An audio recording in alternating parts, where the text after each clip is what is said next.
दोस्तों BS semester 3 exam 2023 से 2027 में जो भी छात्र है और दोस्तों आपका सब्जेक्ट फिलॉसफी में मेजर है दोस्तों, यानी कि आपका ऑनर सब्जेक्ट फिलॉसफी है, तो दोस्तों आप सभी के लिए आज का क्वेश्चन बहुत ही दोस्तों महत्वपूर्ण क्वेश्चन होने वाला है। ठीक है दोस्तों यहाँ पे पहला नंबर क्वेश्चन ये है कि अनैतिक एवं नीति शून्य कार्य की व्याख्या करें। ठीक है दोस्तों, इसके उत्तर में हम लोग देखेंगे कि अनैतिक कार्य वह होते हैं जो गलत माने जाते हैं और दूसरों को नुकसान पहुंचाते हैं। दोस्तों इन्हें समाज में बुरा समझा जाता है क्योंकि ये नैतिकता के नियमों के खिलाफ होते हैं। दोस्तों उदाहरण के तौर पर चोरी करना, झूठ बोलना या किसी को धोखा देना। दोस्तों ये सब अनैतिक काम है क्योंकि यह दूसरों को नुकसान पहुंचाते हैं और गलत माने जाते हैं। ठीक है, अब दोस्तों हम लोग जानेंगे नीति शून्य कार्य में। दोस्तों यह वह कार्य होता है जिनका नैतिकता से कोई संबंध नहीं होता है। दोस्तों यह कार्य सही या गलत नहीं माने जाते हैं क्योंकि इनमें किसी को नुकसान नहीं होता है और न ही नैतिकता का सवाल उठता है। ठीक है दोस्तों, उदाहरण के तौर पर कौन से कपड़े पहनने हैं, कौन सा खाना खाना है। दोस्तों यह सब नीति शून्य का काम है क्योंकि इनमें सही गलत का कोई सवाल नहीं है।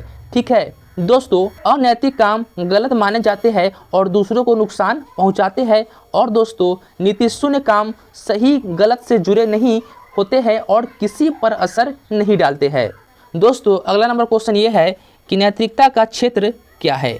ठीक है दोस्तों, इसके उत्तर में हम लोग जानेंगे कि नैतिकता का क्षेत्र उन नियमों और सिद्धांतों से जुड़ा है जो हमें सही गलत का फ़र्क समझाते हैं दोस्तों, और यह बताते हैं कि हमें कैसे व्यवहार करना चाहिए। नैतिकता हमें अपने और दूसरों के प्रति अच्छे और सही तरीके से आचरण करने में मदद करती है। दोस्तों नैतिकता के क्षेत्र के मुख्य भाग।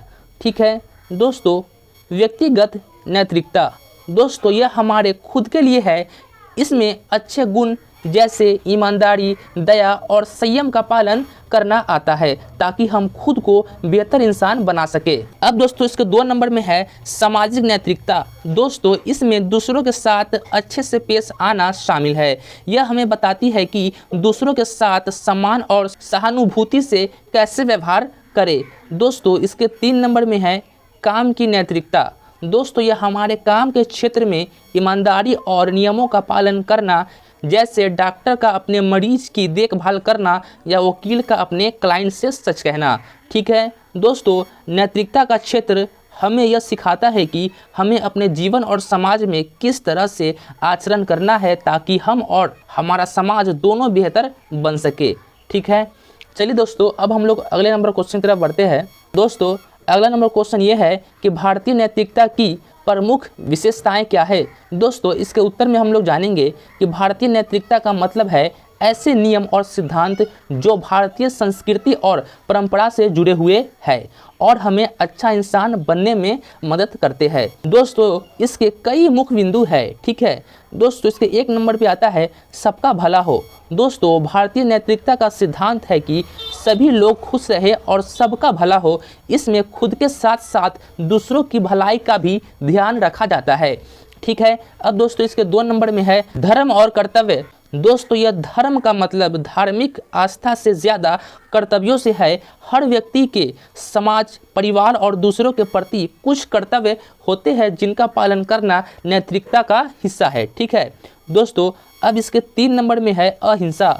दोस्तों दूसरों को शारीरिक या मानसिक रूप से नुकसान न पहुंचाना। दोस्तों महात्मा गांधी जी ने इसे अपनाकर पूरे विश्व में फैलाया। ठीक है, अब दोस्तों इसके 4 नंबर में है सहनशीलता।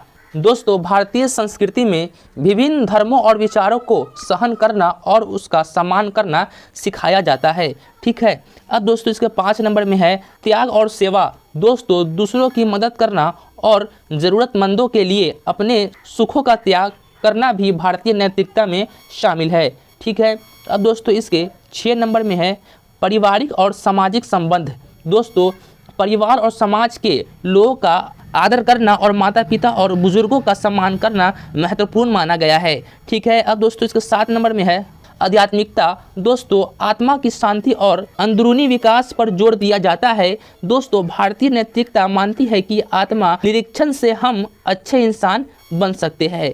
ठीक है, अब दोस्तों इसके 8 नंबर में है प्रकृति का सम्मान। दोस्तों भारतीय परंपराओं में प्रकृति को आदर दिया गया है, जैसे पेड़ पौधे और नदियाँ को पूजा जाता है। दोस्तों यह हमें पर्यावरण की देखभाल करना सिखाता है।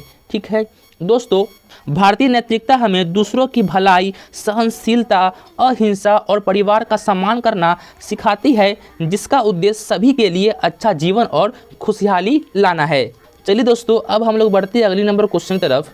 दोस्तों अगला नंबर क्वेश्चन दोस्तों ये है कि नैतिकता के महत्व और उनके स्रोतों एवं महत्व का वर्णन करें। दोस्तों नैतिकता का महत्व हमें सही और गलत का फ़र्क समझाने में मदद करता है। दोस्तों यह हमारे रिश्ते बेहतर बनाता है और समाज में शांति लाता है और हमें अंदर से अच्छा इंसान बनाता है। ठीक है दोस्तों, नैतिकता के स्रोत। दोस्तों इसके 1 नंबर में है धर्म। दोस्तों धार्मिक किताबों से हमें नैतिकता सीखने को मिलती है। ठीक है, अब दोस्तों इसके 2 नंबर में है परिवार और समाज। दोस्तों माता पिता और समाज हमें सही आचरण सिखाते हैं। अब दोस्तों इसके अगला नंबर है शिक्षा। दोस्तों स्कूल किताबें और कहानियाँ हमें नैतिकता सिखाती है। अब दोस्तों इसके 4 नंबर में है संस्कृति और परंपरा। दोस्तों समाज की परंपराएं सही आचरण का रास्ता दिखाती है। अब दोस्तों इसके 5 नंबर में है स्वयं का अनुभव। दोस्तों अनुभव से हम सीखते हैं कि क्या सही है और क्या गलत। ठीक है दोस्तों, नैतिकता हमारे जीवन और समाज को बेहतर बनाती है और हमें अच्छा इंसान बनने में मदद करती है। ठीक है, चलिए दोस्तों अब हम लोग बढ़ते हैं अगले नंबर क्वेश्चन की तरफ। दोस्तों क्वेश्चन ये है नैतिकता के स्रोत के रूप में शास्त्रों के महत्व का वर्णन करें। दोस्तों इसके उत्तर में हम लोग जानेंगे कि शास्त्रों का नैतिकता में महत्व दोस्तों बहुत बड़ा है। यह हमें सही और गलत का फ़र्क समझाते हैं और अच्छा इंसान बनने की प्रेरणा देते हैं। ठीक है दोस्तों, शास्त्रों का महत्व। दोस्तों जीवन के नियम। ठीक है दोस्तों, शास्त्र जैसे गीता, रामायण, महाभारत हमें सिखाते हैं कि सत्य, अहिंसा और दया जैसी बातें क्यों जरूरी है। ठीक है, अब दोस्तों इसको 2 नंबर में है कर्तव्य का एहसास। शास्त्रों में बताया गया है कि हमें परिवार, समाज और देश के प्रति अपनी जिम्मेदारियां कैसे निभानी चाहिए। दोस्तों अब इसके 3 नंबर में है अच्छे आदर्श। दोस्तों शास्त्रों में राम, सीता, हनुमान जैसे आदर्श किरदार है जिनसे हमें सीख मिलती है कि सही आचरण क्या होता है। ठीक है, अब दोस्तों इसके 4 नंबर में है कहानियाँ।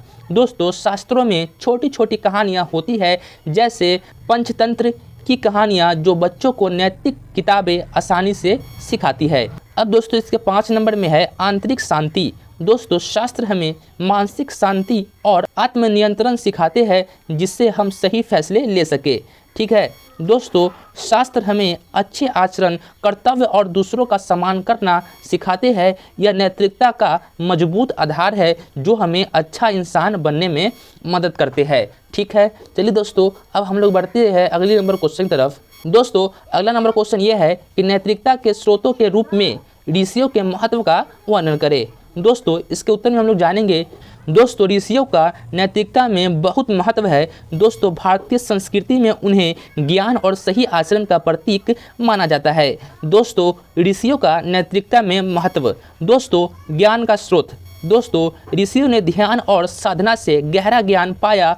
उनके विचार और उपदेश हमें नैतिकता को समझाने में मदद करते हैं। ठीक है, अब दोस्तों इसके 2 नंबर में है जीवन के उदाहरण। दोस्तों ऋषियों ने अपने जीवन में अच्छे नैतिक मूल्यों का पालन किया, जैसे वेद व्यास और वाल्मीकि, जिन्होंने दिखाया कि सही आचरण क्या होता है। दोस्तों इसके 3 नंबर में है शिक्षाएं। दोस्तों ऋषियों ने ग्रंथों में नैतिकता की शिक्षाएं दी है, जैसे उपनिषदों में आत्मा का ज्ञान जो हमें सही गलत का फर्क समझाता है। ठीक है, अब दोस्तों इसके 4 नंबर में है मार्गदर्शक। दोस्तों ऋषि समाज के लिए मार्गदर्शक होते हैं, जिनके सिद्धांतों पर चलकर लोग नैतिकता को अपनाते हैं और अच्छा जीवन जीते हैं। ठीक है, अब दोस्तों इसके 5 नंबर में है आध्यात्मिकता। दोस्तों ऋषियों की साधना हमें आंतरिक शांति और संतुलन सिखाती है, जिससे हम नैतिकता को अपने आचरण में ला सके। दोस्तों ऋषियों का नैतिकता में बहुत बड़ा योगदान है। उनके ज्ञान और उदाहरण हमें सही आचरण करने में मदद करते हैं। उनकी शिक्षाएं आज भी हमारे जीवन में नैतिकता के महत्व को बनाए रखने में सहायक है। दोस्तों आप सभी के लिए आज हम लाए थे, जो भी छात्र का फिलॉसफी में ऑनर्स आपका फिलॉसफी है, यानी कि आपका फिलॉसफी मेजर सब्जेक्ट है, ठीक है, तो दोस्तों आप सभी के लिए आज का क्वेश्चन दोस्तों बहुत दोस्तों महत्वपूर्ण क्वेश्चन था, ठीक है दोस्तों। सारा क्वेश्चन को आप याद कर लीजिए ताकि आपके परीक्षा में आपका कोई भी क्वेश्चन ना छूट सके, ठीक है। और दोस्तों वीडियो को लाइक कर दीजिएगा और अपने दोस्तों के पास इस वीडियो को शेयर भी कर दीजिएगा, ठीक है दोस्तों। मिलते हैं अगली वीडियो में, तब तक के लिए जय हिंद, जय भारत।